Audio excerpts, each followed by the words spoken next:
So let's talk about Aristotle next. Um, Aristotle is an ancient philosopher. Yes, very, long time ago, 2,000 years ago plus. Um, he actually has had a resurgence of popularity lately. His ethics, like lately, I mean, 25 years, last 25 years or so. That's recent in philosophy. Yeah, in case you haven't noticed, that's how philosophy goes. Um, Aristotle's approach is called virtue ethics. I should note that this was actually not unique to Aristotle. That's the way ethics was done typically back in the ancient times. Plato was probably virtue ethics too. Well, certainly, and many others. But anyways, Aristotle seems to be the people that the person people uh, tend to gravitate to in terms of virtue ethics. Um, okay, so I, I think the best place to start is with the idea of happiness in Aristotle. He too thinks that happiness is the goal of human life, much like Mill. Um, However, for different reasons and also a very different definition of what happiness consists in.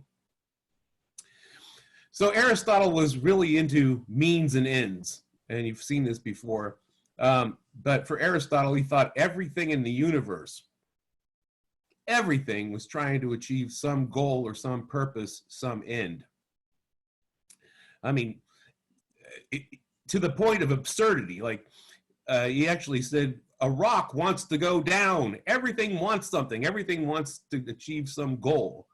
So what is that for human beings? And his answer is happiness.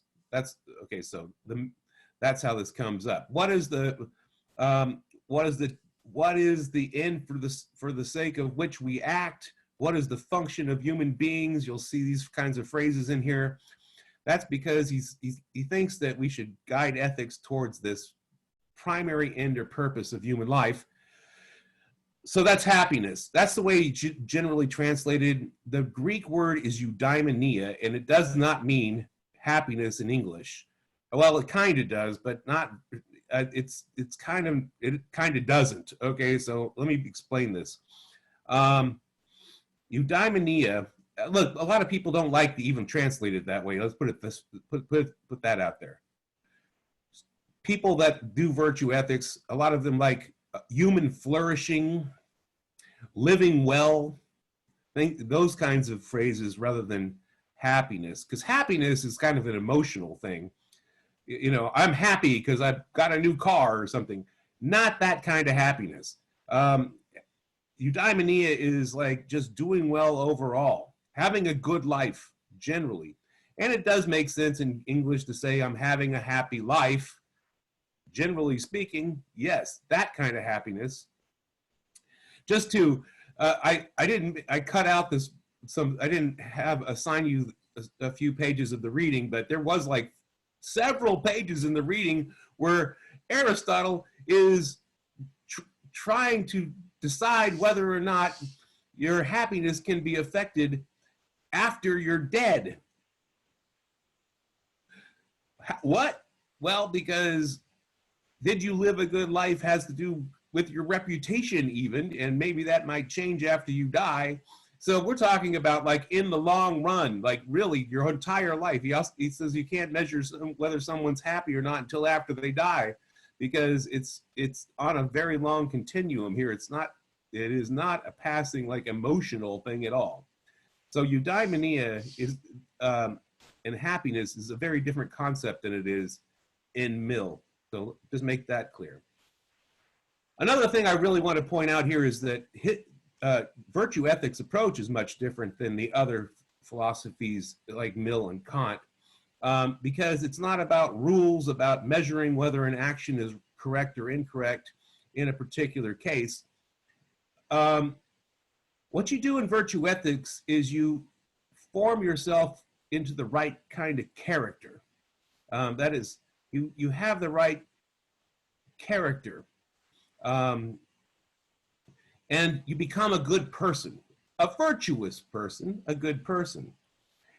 And then by default, I guess, well, that's the way this is. The reasoning behind this is, once you do that, then a virtuous person will do virtuous things. In other words, they don't focus on particular actions so much, or rules. It's like, if you're a good person, you're just going to do good things.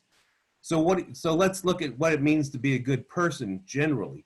Okay, in case you don't unfamiliar with the word virtue, virtue is like a good characteristic. It's a good trait. It's a good personality trait. Okay, the opposite is vice. Right? So bad traits. If you have a vice, like if you gamble or whatever, that's vicious. Vice, that's bad. So virtues and vices. So you want to instill virtues, good characteristics in your personality, and get away from vices and not have vices, which are bad characteristics. All right. So it's all about forming yourself into having the right character. Be virtuous. That's why this is called virtue ethics. All right. Now for Aristotle, so he goes through, he's like, what does happiness mean? Different people have different definitions of happiness, and he goes through things like health and pleasure and wealth and honor, and dismisses all those different things for various reasons. He argues against all these things. By the way, pleasure, so he's not following Mill there. Mill would say pleasure is happiness. Aristotle thinks that's too lowly a pursuit.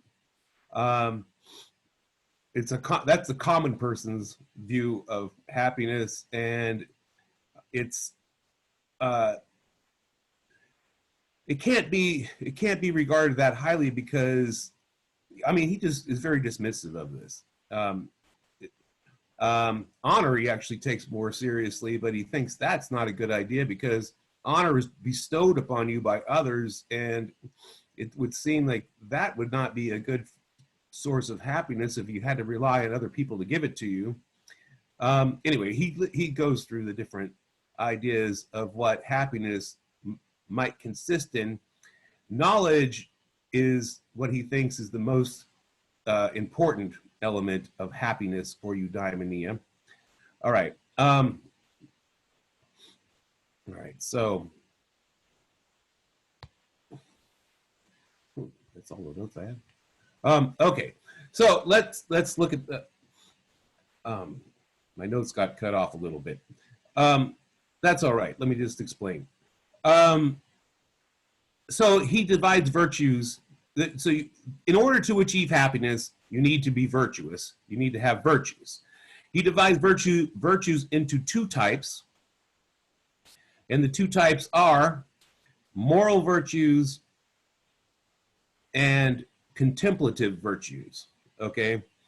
Now the moral virtues you achieve by means of training and instilling habits. And these would be, courage, money, spending money. He has a very long list, okay? You'll see some of them in the reading. And even the parts I didn't assign, you can peruse those a little bit and see all the different things that he thinks fall under the heading of moral virtues, which are by training. So you practice them until you practice those virtues until they become, part of you. Habits. They're instilled in you so that you will, after you do it a lot, you'll act that way. It's education.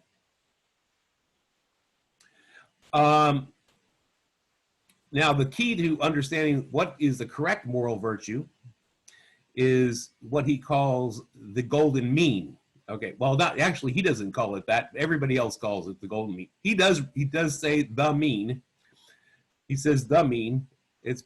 People later called that the golden mean, Aristotle's golden mean, meaning you got to find the middle. You know, you don't want to be too like courage, for instance, is a good example here. You don't want to be foolhardy and just go do reckless things. That's not courage. That's stupid. But you don't want to be a coward either and run from everything. So that's stupid. So you find that you have to find the mean between being, you know, too fearless and not fearless enough. Find that mean in the middle. Same with spending money. You don't want to be a miser and keep it all to yourself, but you don't want to spend every single cent you have on things. You need to find the mean. Always find the middle, the mean, which is very relative, as he says. You know, it depends on circumstances and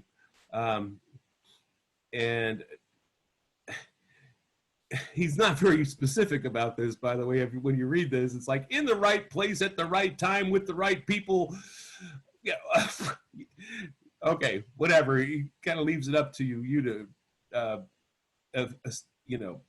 try to work out what that mean is, that middle point is. All right. Now, when it comes to intellectual virtue, the contemplative virtues, he uses that term, that is higher. And there's no mean in that. You just get as much intellectual virtue as you can. In other words, knowledge, just pursue knowledge. That's the highest and the best. Of course, he's a philosopher and he would say that, but, you know, he gives a lot of reasons. You know, it's cheap. It doesn't cost a lot of money. It's not that hard to do. And it lasts longer than you know, having a nice meal or something does. You know, it's like it'll stay with you. He gives and he does say it's closer to the gods. He does say that. So that's the higher virtues, is the intellectual virtues. But a lot of people focus on the moral virtues for good reason. That's how you get a good character. You learn how to behave appropriately. And well, you figure that out by the golden mean, and then you behave appropriately and you instill that virtue, and then you just are going to be a good person because you're a virtuous person. And you avoid vices.